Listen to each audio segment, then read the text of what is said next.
జర పైలం టీవీ ఆధ్వర్యంలో బల్గం టీవీ ద్వారా జవహర్ నగర్ వార్తల్ని ప్రతిరోజు అనునిత్యం ఇవాళ స్క్రీన్ పై చదవడం జరుగుతుంది. జవహర్ నగర్ అంటేనే ఒక మినీ ఇండియా.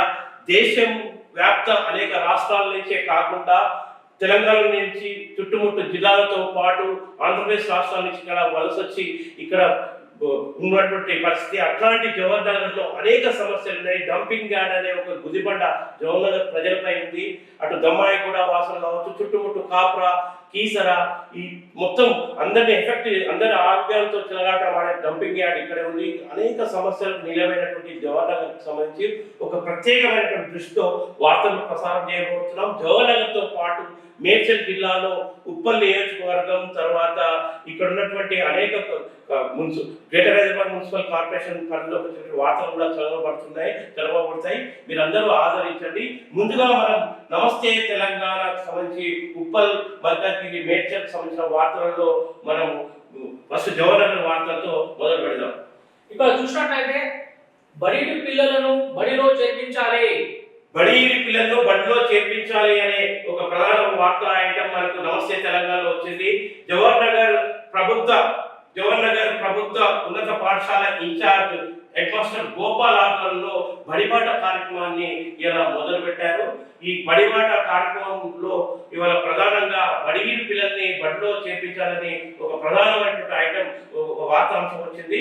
ఇలా జవహర్ నగర్ జోన్ బడిగిరి పిల్లలను బడిలో చేర్పించాలని ఏఎస్పిడి రమేష్, జిల్లా విద్యాధికారి విజయ్ కుమారి అన్నారు. గురువారం చామరపేట మండలంలోని కొల్తూరు కేశవరంలో జరిగిన బడిబాట కార్యక్రమంలో పాల్గొన్నారు. ఈ సందర్భంగా వారు మాట్లాడుతూ ప్రభుత్వ పాఠశాలలో న్యాయమైన విద్య ఉచితంగా అందుతుందని, తల్లిదండ్రులు తమ పిల్లలు ప్రభుత్వ పాఠశాలలో చేర్పించాలన్నారు. ప్రభుత్వం కల్పిస్తున్న అవకాశాలను సద్వినియోగం చేసుకోవాలన్నారు. స్వయం సహాయక సంఘాలకు చేయూతనివ్వాలనే ఉద్దేశంతో ప్రభుత్వం యూనిఫామ్లను కుట్టే బాధ్యతను అప్పగించిందని కేశవరం యూనిఫామ్లను పరిశీలించిన సందర్భంగా చెప్పారు. కార్యక్రమంలో విద్యాశాఖ అధికారులతో పాటు స్థానిక ప్రజాప్రతినిధులు పాల్గొన్నారు. కానీ ఒక్క విషయం మాత్రం స్పష్టమవుతుంది.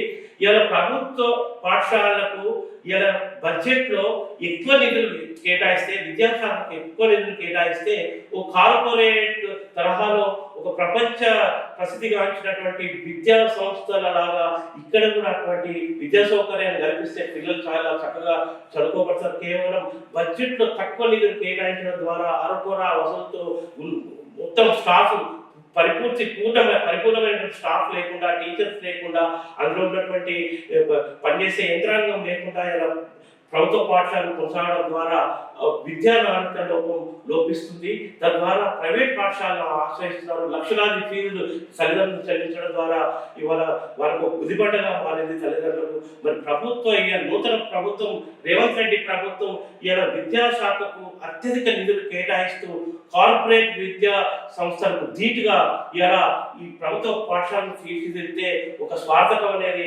చేకూరుతుంది. కాబట్టి ప్రభుత్వాలు అటువైపు అడిగేయాల్సిన అవసరం ఎంతో ఉన్నది. ఇప్పుడు తర్వాత ఇంకో ముఖ్య విషయం ఏంటంటే, ఇక్కడ వీళ్ళు నిన్న మన ఇక్కడ మొత్తం 4 ఎమ్మెల్యేలు ఉన్నారు. ఈ 4 ఎమ్మెల్యేలు మనకు తెలుసు. ఒక ఆయన మన మల్లన్న మేడ్చల్ ఎమ్మెల్యే, తర్వాత వాళ్ళ అల్లుడు రాజశేఖర్ రెడ్డి మల్కాజ్గిరి ఎమ్మెల్యే, తర్వాత మన ఉప్పల్ ఎమ్మెల్యే, వీళ్ళంతా మొత్తం 4 ఎమ్మెల్యేలు ఫామ్ హౌస్ పోతున్నారు. కానీ ఒక ముఖ్యమైన వార్తాంశం కూడా మనం ప్రొద్దునే చదువుతున్నాం. ఏంటంటే 10 మంది గ్రేటర్ హైదరాబాద్ కు చెందినటువంటి 10 మంది ఎమ్మెల్యేలు ఇవాళ మొత్తం టోటల్ గా ఇక్కడ బిఆర్ఎస్ పార్టీ నుంచి ఇలా కాంగ్రెస్ పార్టీకి చేరుకోవడానికి చాలా ప్రయత్నాలు చేస్తున్న ఒక వార్తాంశాన్ని కూడా మనం వెలుగులోకి వచ్చింది.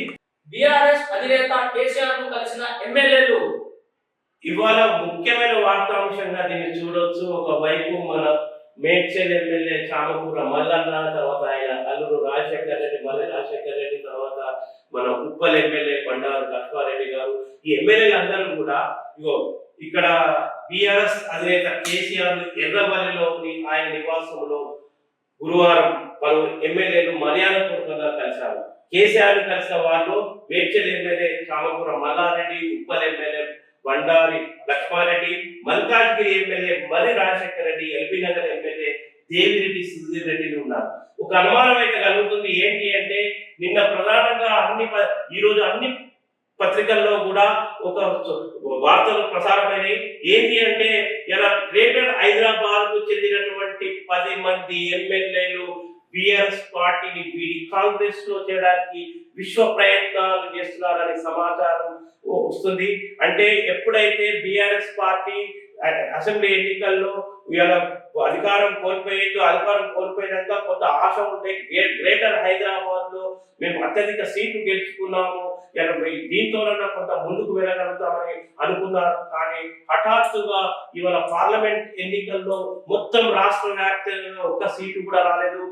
గ్రేటర్ హైదరాబాద్ లో బీఆర్ఎస్ పార్టీ ఒక బలమైన పార్టీ ఒక్క ఎంపీ సీట్లు కూడా గెలుచుకోకపోవడం ద్వారా నిరాశ నిస్పృహకు లోనై వీళ్ళు చివరిసారిగా ఇలా వేడుకోలు చెప్పడానికి పోయినట్టు కనిపిస్తున్నది. మనకు అధినేతను పలకరించి ఇలా కాంగ్రెస్ పార్టీ తీర్థం పుచ్చుకున్నారా ఎమ్మెల్యేలనే అనుమానం కూడా మనకు కలుగుతుంది. ఇది ఎందుకంటే వస్తున్నటువంటి వార్త కథనాలు కూడా అవే కనిపిస్తున్నాయి. బీఆర్ఎస్ పార్టీ యొక్క భౌతవ్యం ఏంటి, మరి మొత్తం ఎంపీ ఎన్నికల్లో మొత్తం ఓడిపోయిన తర్వాత ఇక మేము చేసేది ఏం లేక పోయి వేడుకోలు పడతానికి చివరి వేడుకోలు పడడానికి పోయిందని వార్త అనిపిస్తుంది. ఎందుకంటే అధికారాన్ని అంటు పెట్టుకొని ఉండే వ్యక్తి మన మల్లన్న. అధికారం అంటేనే ఆయనకు ఒక ఉత్సాహం ఉంటుంది. ఈ మధ్య ఉత్సాహం తగ్గింది మల్లన్నకు. ఎందుకంటే అంటే జవహర్లాల్ కొనుకొచ్చేది, అంటే తగ్గిన తుమ్మిన జవహర్లాల్కు వచ్చే మల్లన్న జవహర్లాల్ రావడమే పనిచేసాడు. ఇలా ప్రతి బర్త్డే కానీ మొదలు పెడితే నాయకుల బర్త్డేలు వాళ్ళ అన్నిటికీ ఆదాయం మల్లన్న కొంత ఇనాక్టివ్ అయినటువంటి పరిస్థితి మనకు కనిపిస్తుంది. ఎందుకంటే వ్యాపారమే ముఖ్యంగా భావించే మల్లన్నకు రాజ్యాధికారం కూడా ముఖ్యమే. అధికార పార్టీని అంటు పెట్టుకొని ఏ పార్టీ అధికారంలో ఉంటే ఆ పార్టీకి వెళ్లే మల్లన్నకు ఇవాళ రేవంత్ రెడ్డిని గతంలో ఇలా తీవ్రంగా దూషించడం ద్వారా వ్యక్తిగత ఒక వైరుధ్యం ఏర్పడడం ద్వారా రేవంత్ రెడ్డి కాంగ్రెస్ పార్టీకి రాయిస్తున్నారు. కానీ ఏం మరి ఇంతమంది 4 ఎమ్మెల్యేలు వస్తారంటే రేవంత్ అధిష్టానంతో మాట్లాడుకుంటే మరి రేవంత్ రెడ్డిని కాదని కూడా మీ కాంగ్రెస్ పార్టీకి వచ్చే అవకాశాలు ఉన్నాయి. కాబట్టి ఇవాళ మల్లన్న వ్యాపార ని చక్క పెట్టుకోవాలన్నా, తన విద్యా సంస్థలు తన వైద్య సంస్థలు మంచిగా నడవాలన్నా అధికారమే ముఖ్యం. కాబట్టి కాంగ్రెస్ పార్టీ తప్పితే ఇంకా వేరే పార్టీ లేదు అని స్పష్టంగా కనిపిస్తుంది. రాష్ట్రంలోనే మనకు అత్యధిక వ్యాపారాలు ఉన్నాయి కనుక వాళ్ళు కాంగ్రెస్ పార్టీ ఆశ్రయిస్తున్నట్టు కూడా అనుమానాలు కలుగుతున్నాయి. అందులో ఈ 4 ఎమ్మెల్యేలు అయితే చివరి వేడుకోలు బీఆర్ఎస్ పార్టీకి చివరి వేడుకోలు పలకడానికి వెళ్ళాలనే వార్తగా మనకు కనిపిస్తుంది.